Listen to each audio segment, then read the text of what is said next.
అబ్బరో కొడుకో, మెట్రో ట్రైన్లకు మొత్తం మైనంపల్లి హనుమంతరావు బ్యానర్లే ఉన్నట్టున్నాయిగా.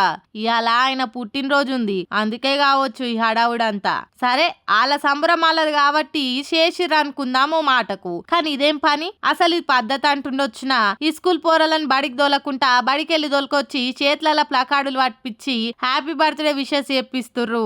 ఇలా అభిమానం సల్లగుండా ఇదేం అభిమానం? చదువుకునే పోరలతోని గివేం కథలు అని గట్టిగానే ఆర్చుకుంటుర్రంతా. అంతేకాదు, ఏ సీఎంఓ మంత్రో ఎమ్మెల్యే బర్త్డేనో అయినట్టు గిట్ల మెట్రోల మొత్తం బ్యానర్లు నింపుడు ఏమన్నా పద్ధతి అనిపిస్తుండొచ్చునా? మైనంపల్లన్న పైసలున్నోడని తెలుసు గాని మరి ఈ రేంజ్ లో సీఎం కు పోటీగా బ్యానర్ లేపిస్తాడని తెలియదు అని గట్టిగానే సోట్లు పెడుతురు జనాలంతా.